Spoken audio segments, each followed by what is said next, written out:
People who have adult children that don't talk to you. Why do you think that is? My daughter went through a traumatic event when she found out her mom was having an affair with a junkie. Daughter was furious at her mom for destroying the family. Mom flipped out, threatened suicide to our daughter's face, blaming her. At that moment, everything shifted and daughter became the nurturer to her mom, who regressed into childhood, a complete switching of roles when my daughter really needed a mom. Mom wasn't safe to be angry at, for fear she'd kill herself. So I became the target. We talk, but it's so terse and superficial that it's close to non-communication. I'd like to talk through what happened, even in a therapeutic setting. But daughter says that's off the table. Their dad gave an ultimatum if they want to have a relationship with him. They had to go and see. Edit. No contact with me. My middle child agreed to those terms. My mother told me, 3 weeks after I lost my father, best friend at 14, that he has told her on his deathbed that adopting me was his greatest mistake. It stuck with me my whole life. I'm 38 now, and know it wasn't true. But that narcissistic bitch can rot in hell. It's very telling that none of the answers are from parents. All from children who know perfectly well why they went no contact. I am a parent of a child who does still talk to me but rarely, and I fully accept that it is my fault. I was an immature parent and made some bad decisions in addition to being inconsistent with my parenting due to immaturity. I am also on the spectrum, but that's something I didn't find out until a few years ago when my son was diagnosed. I know I wasn't great, and I understand my daughter, and I try to give her space.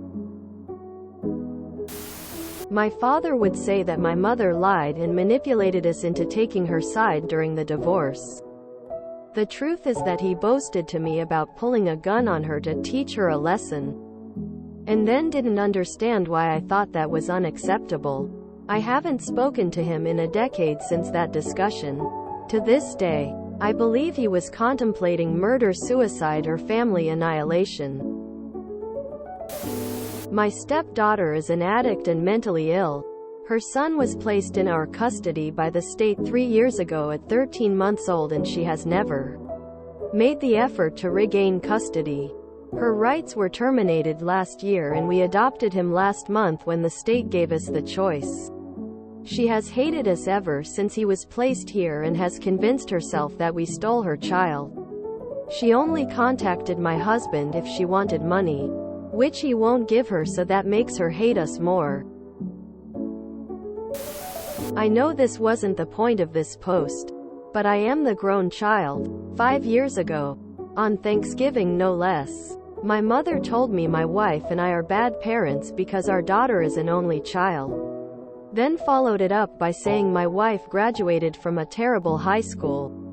Not sure where that came from. She then topped it off with an ugly racist remark about my white sister-in-law being married to a black man. Lastly, she said I was not allowed to tell my wife any of this. That lasted about 45 seconds, and that was the end of that.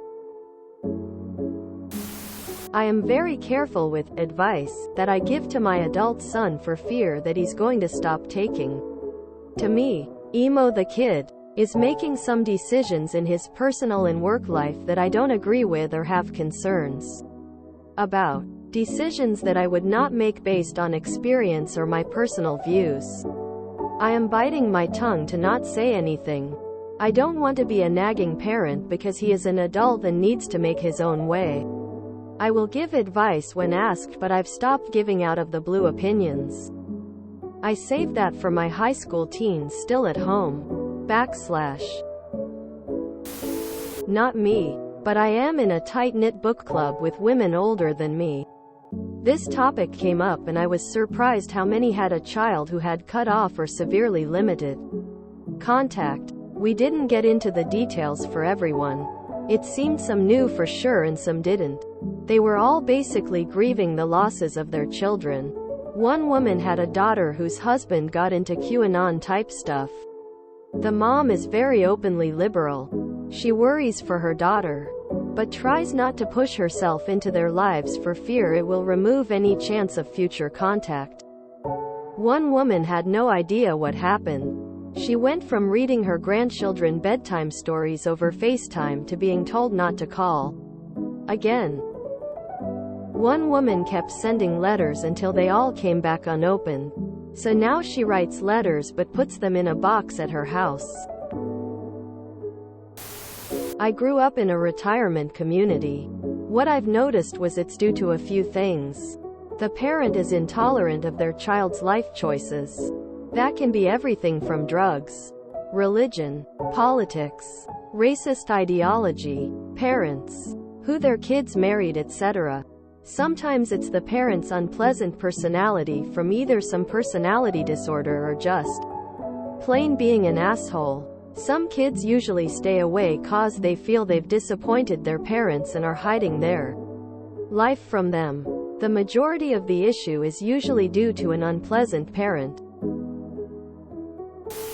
I don't talk to my parents because they don't make an effort to talk to me. Why should I give them the time? I have 4 kids. My 2 oldest aren't living with me. My oldest daughter talks to me some. My oldest son wishes me dead. I made many mistakes when my kids came back to live with me. Ex-wife lost custody. My eldest hated my LTR girlfriend. My daughter was right. She was terrible and consequently so was I. My daughter left to go back with her mother as she was not doing well here. I understand now why. My LTR made eldest son's life miserable too. During that time I broke up with the LTR. It was too late. My eldest son left to go be with his mother and sister. I am sure that my ex-wife is not helping this matter, but he is mad at me and I know I made some pretty bad decisions. I have accepted the fact I may never have a relationship with him ever again. My son hasn't spoken to me in over 10 years. He had behavioral issues as a teen. I took him to doctor after doctor to get him help. He ended up in a partial hospitalization program. He had them fooled for weeks that there was nothing wrong with him. But one day it all came crashing down. After that, he deteriorated quickly in that program.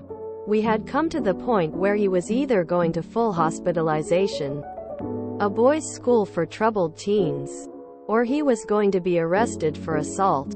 His father, whom he only saw maybe twice a year, didn't want that and said he wanted to take custody of him.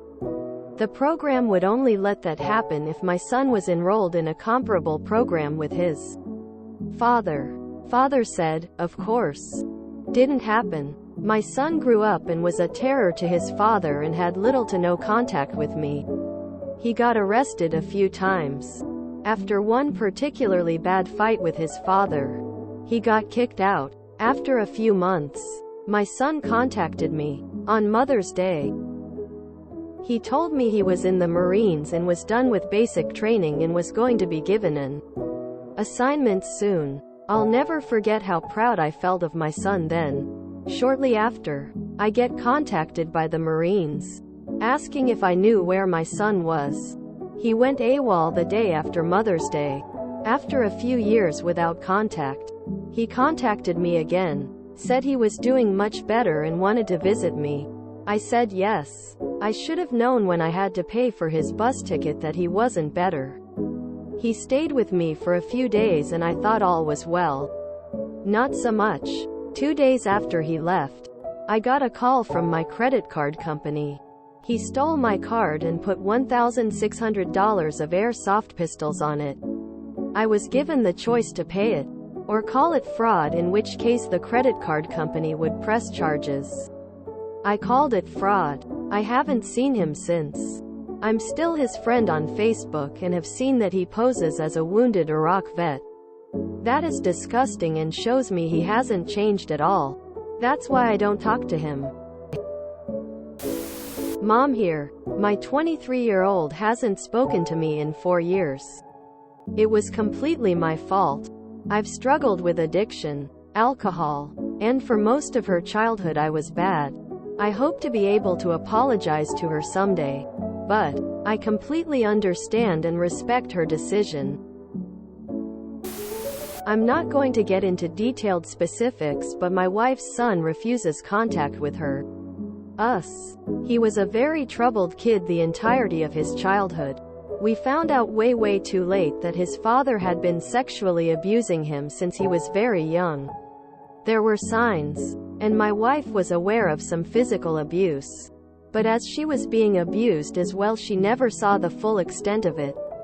He, the father, was very good at hiding the sexual abuse, and any questioning of situations or behavior was met with violence. She got away, and eventually we were married when her son was just starting his teens.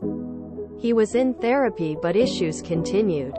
Stealing, lying, vandalism, violent outburst, etc., and it became worse when his father was murdered in a drug incident.